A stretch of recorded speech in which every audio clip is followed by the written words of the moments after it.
مرحبا مرحبا مرحبا مرحبا مرحبا الحمد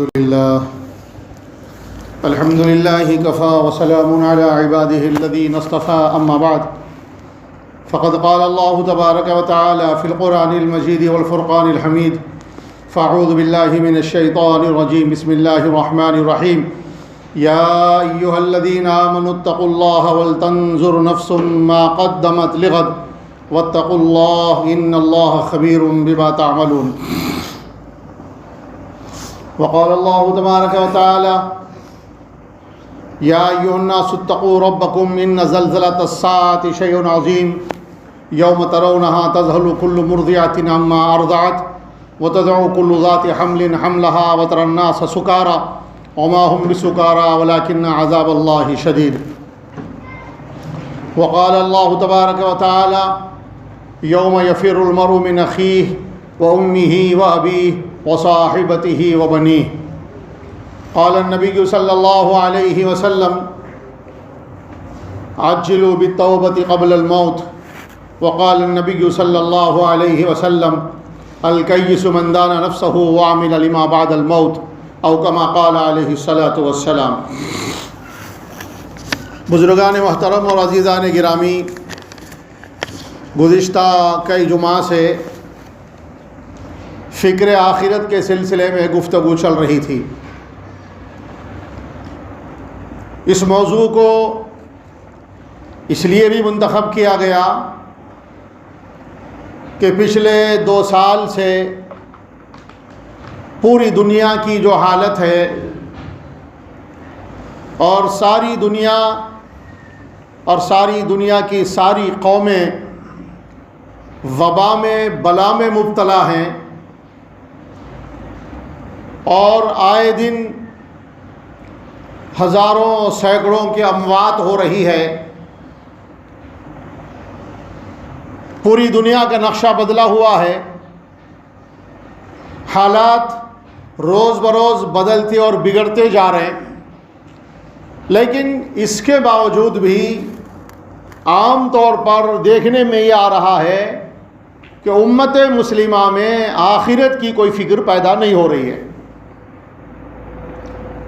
اتنے حالات کے باوجود وہی روزانہ کی زندگی، وہی روزانہ کے معمولات، وہی رات دن کا سونا جاگنا اٹھنا بیٹھنا کھانا پینا، وہی اپنی زندگی کے عیش و عشرت، وہی اپنے جی کے چونچلوں کو پورا کرنا، اپنی خواہشات کے پیچھے پڑے رہنا، اپنی شادی بیاہ اور اپنی خوشیوں میں انتہائی زیادہ مگن ہو جانا اور اپنے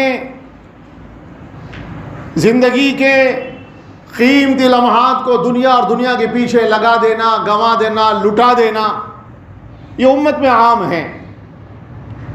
حالانکہ دنیا میں جو حالات آتے ہیں وہ حالات آزمائش کے لیے ہوتے ہیں، وہ حالات آگے کی تیاری کے لیے آتے ہیں، وہ مصائب و پریشانیاں اللہ سے بندے کو قریب کرنے کے لیے آتے ہیں، نہ کہ دور کرنے کے لیے۔ لیکن جتنا زیادہ اللہ اپنے بندوں کو اپنے سے قریب کرنا چاہتا ہے، بندے اتنا ہی اللہ سے دور بھاگ رہے ہیں۔ جناب نبی کریم صلی اللہ علیہ وسلم کی سیرت مبارکہ کا مطالعہ کرنے پر، آپ کی زندگی کے احوال کو دیکھنے پر یہ بات روز روشن کی طرح عیاں ہوتی ہے، یہ بات کھل کر سامنے آتی ہے کہ جناب نبی کریم صلی اللہ علیہ وسلم کے زمانے میں یا اس کے بعد صحابہ کا دور تھا، صحابہ کے زمانے میں یا اور کچھ اور آگے کے زمانے تک بھی کہا جائے تو غلط نہیں ہوگا، حالات ایسے تھے، ماحول ایسا تھا، جب کوئی آسمانی بلا آتی، کوئی مصیبت آتی، کوئی وبا آتی تو لوگ مسجدوں کا رخ کرتے تھے، مسجدوں کی طرف دوڑتے تھے۔ جناب نبی کریم صلی اللہ علیہ وسلم کی زندگی کے حالات میں پتہ چلتا ہے، سورج گرہن ہو جاتا تو نماز کے لیے دوڑتے تھے، چاند گرہن ہو گیا تو نماز پڑھی جا رہی، مسجد میں آ کر دعائیں کی جا رہی، توبہ استغفار کیا جا رہا، تیز بارش ہو رہی تو مسجد کا رخ کر رہے، تیز ہوائیں چل رہی، بادل گرج رہے، مسجد کا رخ ہو رہا ہے۔ اور جنگ کا ماحول ہے، دشمنوں کی دشمنی حد سے زیادہ بڑھ رہی، مسلمانوں کے قتل عام کی سازشیں چل رہی، مسلمانوں کو مکے سے نکالنے کی محنتیں ہو رہی، مسلمانوں کا خون بہایا جا رہا، مسلمانوں کے بچوں کو یتیم کیا جا رہا. ان حالات میں جتنا زیادہ تعلق صحابہ کا جڑا تھا، تصور بھی نہیں کر سکتے کہ ان حالات میں کتنا گہرا تعلق اور رشتہ اللہ سے جڑا تھا، اور کتنا زیادہ اللہ کے نبی سے وابستگی ہوئی تھی. دیکھیں حضرت بلال حبشی رضی اللہ تعالیٰ عنہ ایک عورت کے غلام ہیں، بار بار اسلام لانے کی پاداش میں آپ کو مارا جا رہا، نوکروں کو رکھا گیا کوڑلے برسانے کے لیے، چمڑے کے بیلٹ سے مارا جا رہا، مارنے والے تنخواہ یافتہ، اور جتنا زیادہ مارا جا رہا اتنا زیادہ ایمان مضبوط ہو رہا، اتنا زیادہ اللہ کے قریب بن رہے، اتنا زیادہ اللہ کے محبوب بن رہے، اتنا زیادہ نبی کی محبت دل کے اندر جاگوزی ہو رہی. زبان کے اوپر احد احد کا کلمہ ہے. حضرت سیدنا ابوبکر صدیق رضی اللہ تعالیٰ عنہ کا گزر ہوا، آپ نے دیکھ کر کہا بلال کیا ہو رہا، خاموش ہو جاؤ نا، خاموش ہو جاؤ نا. جتنا زیادہ تم احد احد کہہ رہے، تم جتنا زیادہ اللہ کا نام لے رہے، اتنا زیادہ یہ لوگ ظلم کر رہے تمہارے اوپر. اپنے آپ پہ رحم کھاؤ، خدا کے لیے یہ کلمہ مت بولو. اس کے نہیں بولنے سے یا اس کلمے کے ادا نہ کرنے سے تمہارا ایمان تو جانے والا نہیں ہے نا، پھر کیوں تکلیف میں اپنے آپ کو ڈالتے ہو. حضرت بلال حبشی نے کہا کہ ٹھیک ہے، مان لیے. پھر 2-4 دن کے بعد یا دوسرے دن سیدنا ابوبکر صدیق کا گزر ہوا، دیکھا کہ کوڑلے برسائے جا رہے، حضرت بلال حبشی کو مارا جا رہا، کبھی گرم ریت پر ڈال کر گھسیٹا جاتا، کبھی سینے کے اوپر پتھر کی چٹان رکھی جاتی، اور اس کے باوجود پھر زبان پر وہی کلمہ ہے احد احد. حضرت ابوبکر صدیق رضی اللہ تعالیٰ عنہ رکے اور رک کر پوچھا بلال کیا بات ہے؟ میں نے تم سے کہا تھا نا، تم نے وعدہ بھی کیا تھا نا کہ یہ تکلیف بہت دے رہے، اذیت برداشت کے قابل ناقابل برداشت ہو رہی ہے، اس کلمے کو تم کہنا چھوڑ دو نا. حضرت بلال نے کہا کہ ابوبکر میں نے بہت کوشش کی لیکن میرا دل نہیں مانتا. وہ لوگ جتنا زیادہ مجھے تکلیف دیتے اتنا زیادہ میرے دل کے اندر ایمان مضبوط ہو رہا، اتنا زیادہ میری زبان سے اللہ کی توحید کے کلمات نکل رہے. یہ حالات آتے تھے ایمان کو بنانے کے لیے، حالات آتے تھے تو صحابہ اللہ کا قرب حاصل کرنے کی کوشش میں لگتے تھے. گھر میں وہ رزق نہیں ہے، رزق کی تنگی ہے، گھر میں بچوں کو کھانے کے لیے کھانے کے سامان میسر نہیں ہے. کیا کرتے تھے؟ بازار گئے، کوشش کر لیے، کوئی مزدوری نہیں ملی، اب کیا کریں؟ مسجد کا رخ کریں، مسجد میں جا کے بیٹھ کر دعائیں کر رہے اللہ سے. نماز پڑھ کے گھر کو آئے تو گھر میں اللہ نے رزق کا دروازہ کھول دیا. مصیبت اور پریشانی میں، حالات میں مسجدوں کا رخ کرنے کا مزاج تھا، اللہ سے قریب ہونے کا مزاج تھا، آخرت کی تیاری کی فکر کرتے تھے حالات کو دیکھ کر. لیکن آج ساری دنیا کے حالات پر نگاہ ڈالیں تو پتہ چل رہا کہ امت کے اندر اب بے حسی آ چکی ہے، بے حسی آ گئی ہے. آخرت کی فکر دلوں سے نکل گئی، مرنے کا احساس بھی ختم ہو گیا. موت کا ڈر تو ضرور ہے لیکن موت کا ڈر کے ساتھ موت کی تیاری کی فکر نہیں ہے. اسی لیے ان حالات کو دیکھتے ہوئے اس اخر نے مستقل مہینہ 1.5 مہینے سے اس موضوع کو منتخب کیا تاکہ ہمارے اندر کچھ فکر پیدا ہو جائے.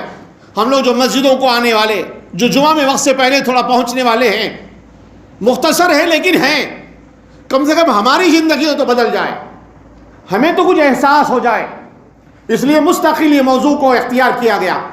دنیا کی بے ثباتی، دنیا کا حقیر ہونا، دنیا کا فانی ہونا بتایا گیا. اور گزشتہ جمعہ موت کیسے آتی ہے، موت کی تکلیف کیسے ہوتی ہے، اور موت سے پہلے تیاری کیا کرنا چاہیے عرض کیا گیا. اب میرے بھائیوں، دنیا سے جب جسم سے روح نکل جاتی ہے اور بندہ جب دنیا سے رخصت ہو جاتا ہے تو آخرت کی منزل شروع ہو جاتی ہے. آخرت کی منزل میں سب سے پہلی منزل قبر کا گڑھا ہے. قبر کا گڑھا ہے. ظاہر بات ہے قبر سے نئی زندگی گویا کہ اس کی شروع ہو رہی ہے. اس لیے کہا گیا نا آخرت کی منزلوں میں سب سے پہلی منزل قبر کی منزل ہے. جو اس قبر کی منزل میں کامیاب ہو گیا آخرت کی ساری منزلیں اس کے لیے آسان اور کامیاب ہو جائے گی.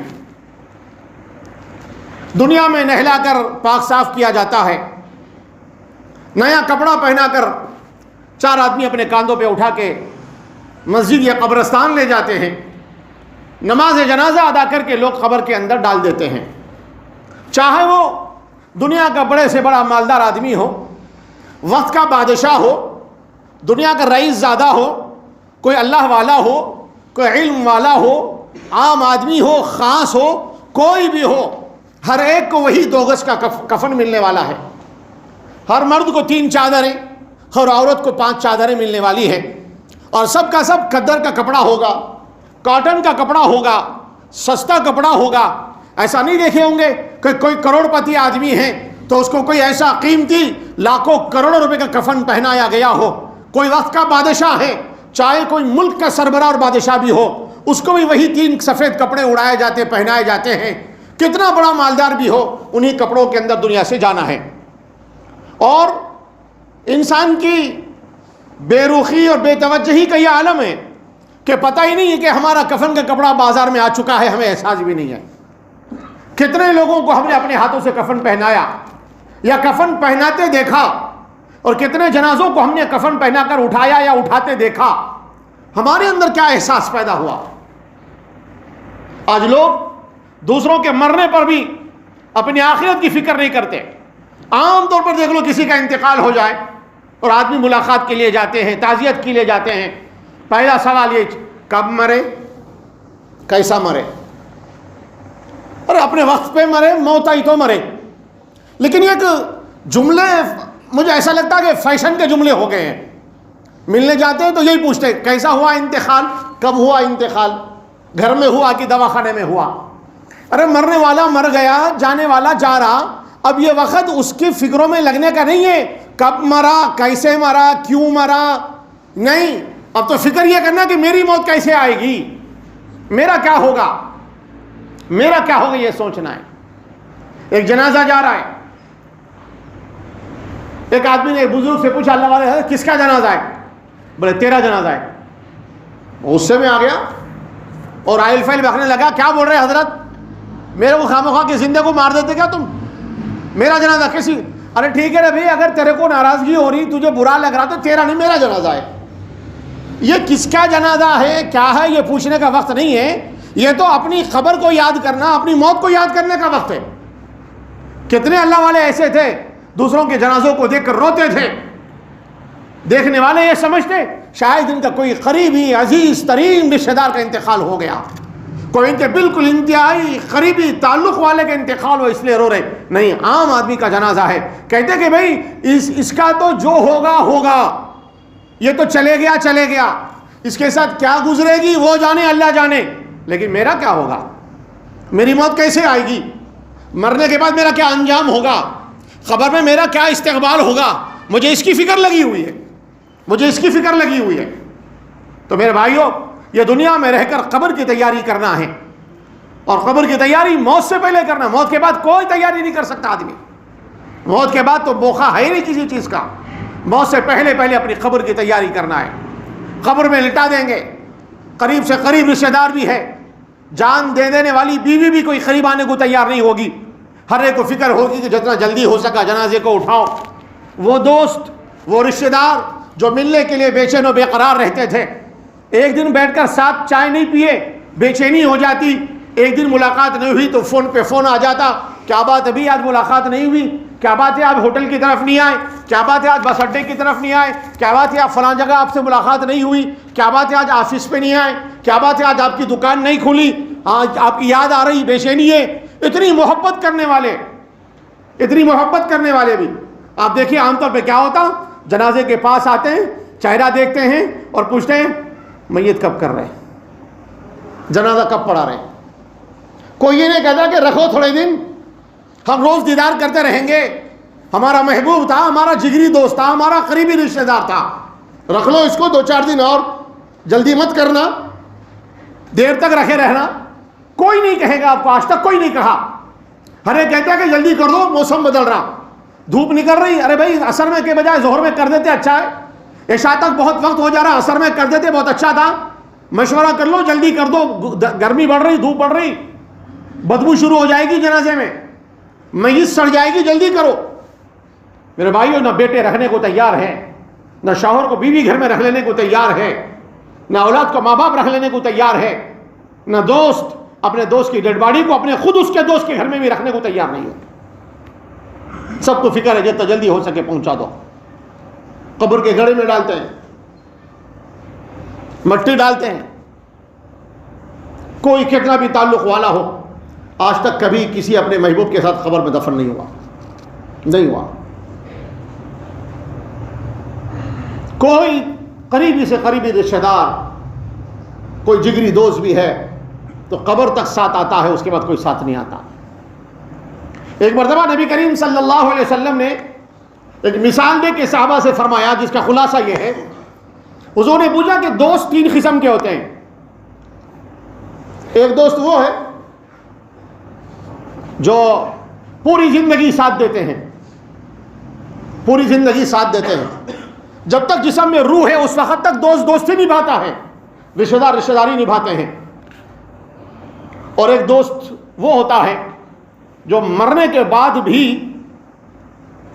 قبر کے گڑھے تک جانے تک دوستی نبھاتا ہے.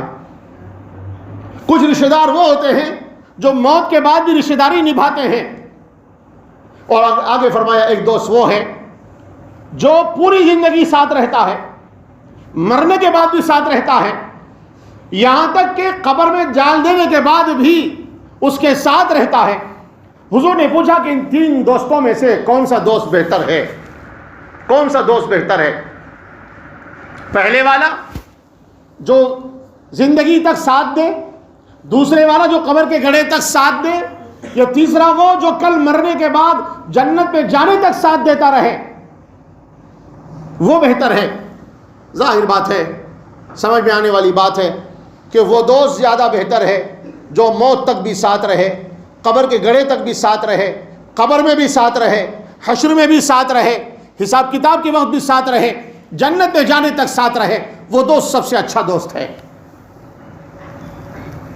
حضور نے فرمایا یہ مثال ایسی ہے، مال ہے، مال جتنا مال ہے آدمی کا، صرف جسم میں جب تک جان اور روح ہے اس وقت تک مال کام آنے والا ہے. مرنے کے بعد پھر مال کام نہیں آتا. وہ مال کا تعلق ختم ہو جاتا موت پر. اب وہ ہمارا نہیں، دوسروں کا ہو گیا، وارثین کا ہو گیا، اب ہمارا نہیں رہا. تو مال دولت صرف جب تک جسم میں روح ہے اس وقت تک ساتھ دیتی ہے. دوسرے دوست اور رشتہ دار ہوتے ہیں جو مرنے کے بعد موت تک ساتھ دیتے ہیں. مرنے کے بعد غسل، کفن، دفن، یہاں تک کہ اپنے کاندھوں پہ اٹھا کے لے جاتے ہیں، نماز جنازہ میں شریک ہوتے ہیں، قبر کے گڑھے تک لے جاتے ہیں، قبر میں ڈال کے مٹی ڈالنے تک بھی ساتھ رہتے، پھر پلٹ کے واپس آ جاتے. یہ ہے رشتہ دار، یہ ہے دوست احباب جو دنیا میں ہمارے ہوتے ہیں. تیسرے فرمایا جو زندگی بھر ساتھ رہے، موت تک بھی ساتھ رہے، موت کے بعد بھی ساتھ رہے، قبر کے گڑھے میں اترنے تک ساتھ رہے، قبر کے گڑھے میں ساتھ رہے، پھر حشر میں ساتھ دے، جنت میں جانے تک ساتھ دے. وہ ہے تمہارے اپنے اعمال، تمہارے اپنے اعمال. اب آدمی کو کس کی فکر کرنا ہے؟ دولت کی فکر کرنا ہے، دولت جمع کرنا ہے، مال کمانے کے پیچھے لگنا ہے. جو مال جسم سے جان گئی، مال گیا. یا اپنے رشتہ داروں اور دوستوں پر اپنی زندگی کو قربان کر دینا ہے، اپنی زندگی کو نشاور کر دینا ہے. جو لوگ صرف قبر کے گڑھے تک ساتھ دیتے ہیں اس کے بعد پھر کوئی ساتھ آنے کو تیار نہیں. یا پھر ان اعمال کی تیاری کرنا جو اعمال آدمی کو جنت تک لے جائیں. ظاہر بات ہے میرے بھائیوں، ان اعمال کی فکر کرنا ہے، تیاری کرنا ہے. اگر موت سے پہلے اعمال کر لیے، اچھے اور نیک اعمال کیا، دنیا میں اللہ کے احکامات پر عمل کیے، اللہ نے جن چیزوں کے کرنے کا حکم دیا انہیں کرتے رہے، جن جن برائیوں سے، گناہوں سے روکا ان سے رکے رہے. جناب نبی کریم صلی اللہ علیہ وسلم نے زندگی گزارنے کا جو طریقہ اور سلیقہ ڈھنگ دیا، اسی طریقے سلیقے پہ اپنی زندگی گزارے. اللہ کے نبی کے بتائے ہوئے جو ہے اعمال کے اوپر چلتے رہے، اور جن جن چیزوں سے رسول اللہ نے منع کیا ان سے رکتے رہے. تو پھر قبر میں جانے کے بعد جب گھر والے سب مٹی ڈال کے رخصت ہو جائیں گے، قبر کے اندر اندھیرا ہوگا، تنہا ہوگا آدمی، کوئی نہیں ہوگا ساتھ میں، نہ وہاں کوئی روشنی ہوگی، نہ وہاں پر کوئی لائٹ لگائیں گے، نہ کوئی بیٹری لگائے گا، کوئی وہاں پر آ کر کوئی پنکھا جھلنے والا نہیں، کوئی آ کر روزانہ کوئی پانی پلانے والا نہیں، کوئی آ کر کوئی ہماری وہاں کوئی ضرورت پوری کرنے والا نہیں ہے. چند دن تک لوگ آنسو بہاتے ہیں، اور چند دن تک ماں باپ کی قبر ہے تو اولاد جاتی ہے، تھوڑے سال، 2 سال، 3 سال تک جا کر کچھ یاد آ گیا تو پڑھ لیے، اس کے بعد پھر 2-4 سال کے بعد اولاد بھی بھول جاتی ہے. یہاں تک ایک زمانہ ایسا بھی آ جاتا ہے باپ کی خبر کہاں تھی بیٹے کو نہیں معلوم، ماں کو کہاں دفن کرے تھے اولاد بھی بھول جاتی ہے. یہ حال ہوتا ہے. اب قبر میں تنہا رہنا ہے. قبر میں جاتے ہی سب سے پہلے منکر نکیر سے جو ہے واسطہ ہوگا. منکر نکیر پہنچ جائیں گے اللہ کے وہ فرشتے جو بندے کا حساب کتاب لینے کے لیے آئیں گے. ہاں پہلا سوال ہوگا من ربک، من ربک، تیرا رب کون ہے؟ رب کون ہے؟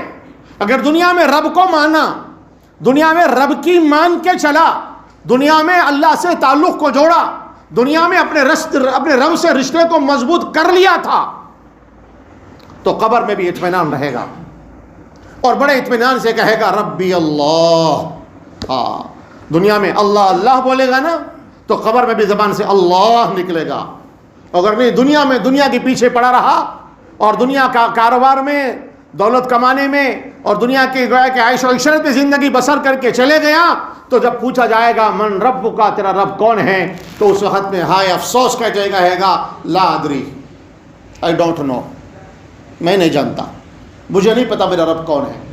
دنیا میں رب کو نہیں پہچانا، آخرت کی منزل پہلی منزل قبر، وہاں پر رب کا کیا تعارف کرائے گا، کیا رب کو پہچان سکے گا؟ اس لیے میرے بھائیو دنیا میں اپنے رب کو پہچان لینا، دنیا میں اپنے رب کو پانے کی کوشش کر لینا. مسجدیں اسی لیے بنائی جاتی ہے تاکہ مسجد میں آ کر بندہ خدا کے سامنے جھک کے خدا کو پالے. نماز اسی لیے پڑھائی جا رہی تاکہ تو رب والا بن جائے. ہاں رب والا بن جائے. جب سب چھوٹ جاتے ہیں تب رب کام آتا ہے، سب چھوٹ جاتے تب رب کام آتا ہے. ہاں اب سارے واسطے ختم ہو گئے، سارے وسائل ختم ہو گئے، اب بندہ ہے اور اللہ ہے. پوچھا جا رہا من رب کا، تیرا رب کون ہے؟ زندگی دین پر گزارے، ایمان کی بڑھوتری کی فکر کرے، اپنے ایمان کو بناتے رہے، اللہ سے رشتہ جوڑ کر زندگی گزار لیے تو صاف کہے گا ربی اللہ، پورے اطمینان سے کہے گا، اسے کوئی ڈر بھی نہیں ہوگا. اور منکر نکیر کے سوال جواب کا تو سامنا کرنا ہی ہے، ہر ایک کو کرنا ہے، کوئی رہنے دو. ایک دفعہ ابراہیم ابن ادہم رحمۃ اللہ علیہ کے پاس ایک بندہ آیا، آپ نے اس کو 5 نصیحتیں فرمائی. وہ لمبی نصیحتیں ہیں اور ساری نصیحتیں آخرت سے متعلق ہی ہے، اس کو مجھے بیان کرنا نہیں ہے. عرض کرنا یہ کہ آپ نے اس سے یہ کہا کہ دیکھو بابا، جب تم قبر میں لٹا دیے جاؤ گے نا، مرنے کے بعد منکر نکیر آئیں گے نا، منکر نکیر کو خوب سختی سے ڈانٹ دینا، بھگا دینا غصہ کر کے، ان کے کسی سوال کا جواب نہیں دینا. لگے حضرت کیا نصیحت کر رہے ہیں میرے کو، آپ کیا بات بول رہے ہیں میرے کو، آپ کیا خبر میں ڈانٹ سکوں گا منکر نکیر کو؟ کیا میں ان کو بھگا سکوں گا؟ کیا میں ان کے سوالات کے جواب دینے سے انکار کر سکوں گا؟ نہیں، فرشتے تو طاقتور ہوتے، میں تو ان کو بھگا بھی نہیں سکتا، ڈانٹ بھی نہیں سکتا، مجھے تو جواب دینا ہی ہے. تو حضرت نے پوچھا پھر کیا تیاری کی؟ تیاری کیا کریں پھر؟ جب تم ڈانٹ نہیں سکتے، جب بھگا نہیں سکتے اور جواب دینا ہی ہے، تیاری کیا کی تم نے؟ کہا کہ اس کی تیاری کر لو. پھر پوچھا جائے گا ماں دینوں کا، تمہارا دین کیا ہے؟ تم کس دین پر چلتے تھے؟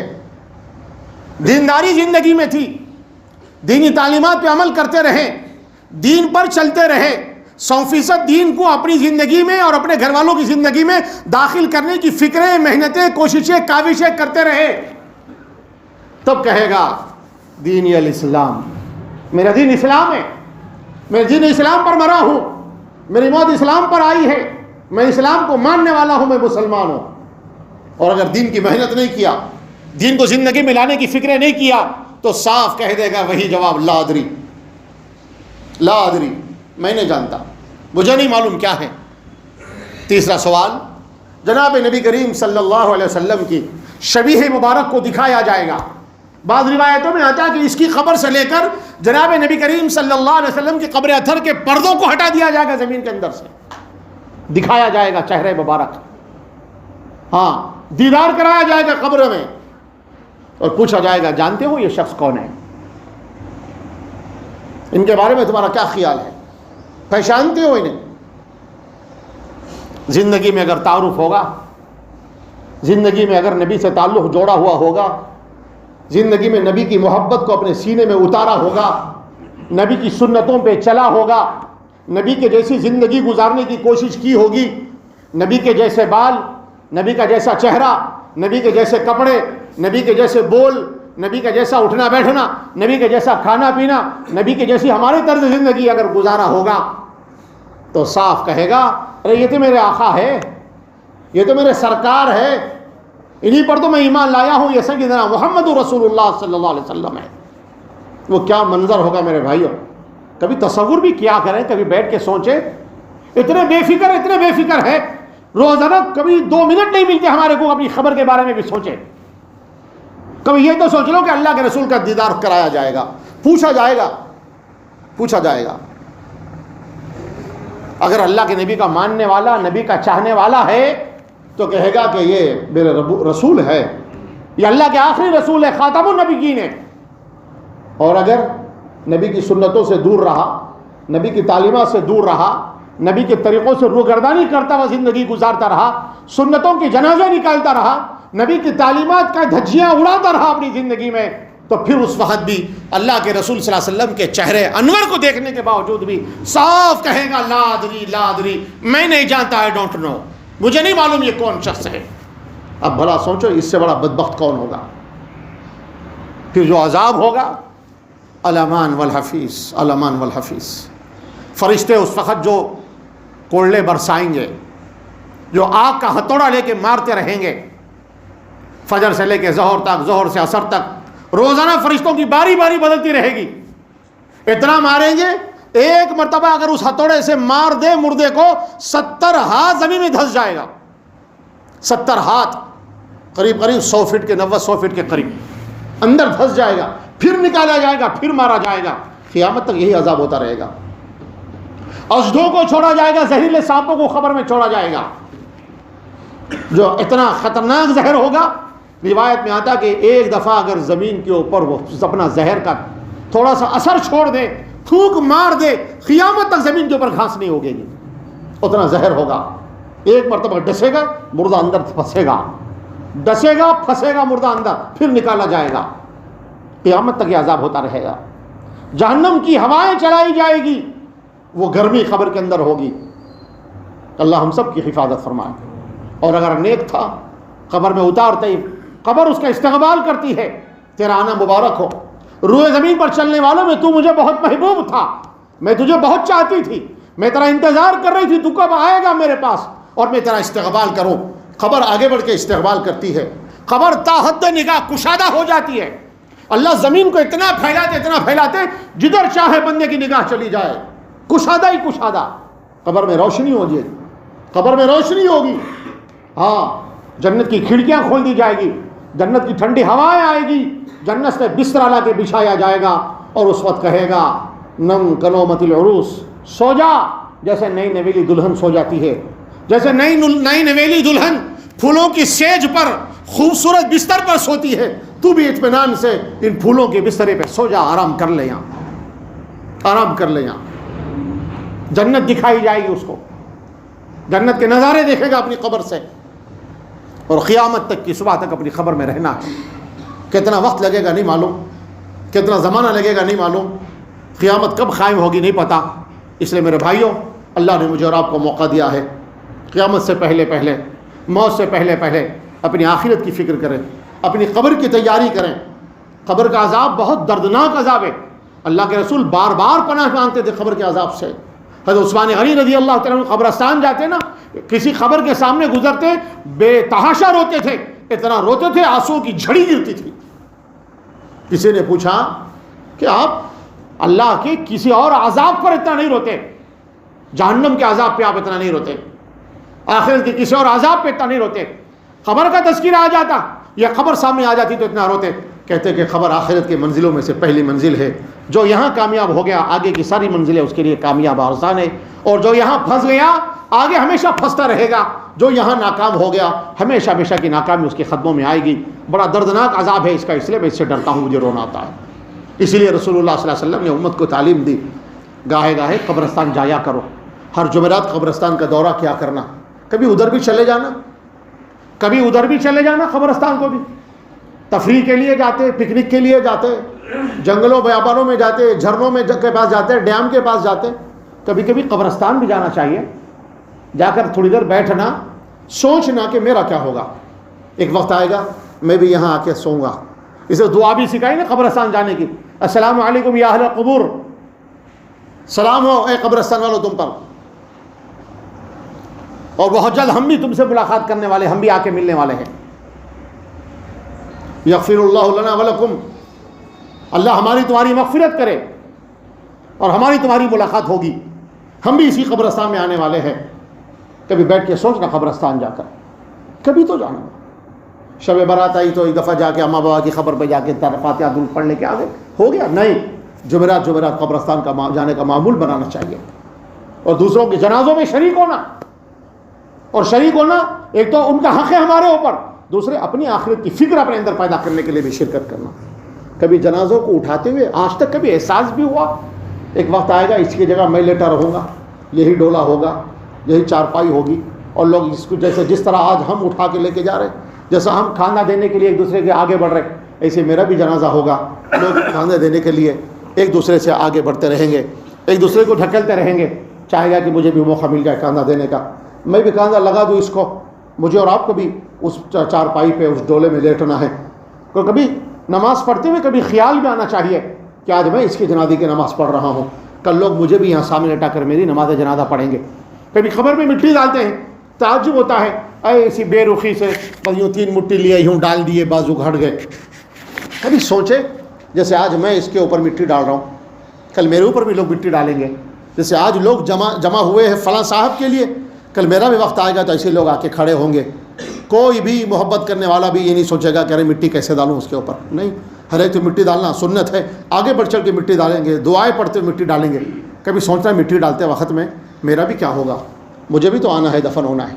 ارے بھائیو، یہ احساس پیدا نہیں ہو رہا ہمارے اندر، نہیں پیدا ہو رہا۔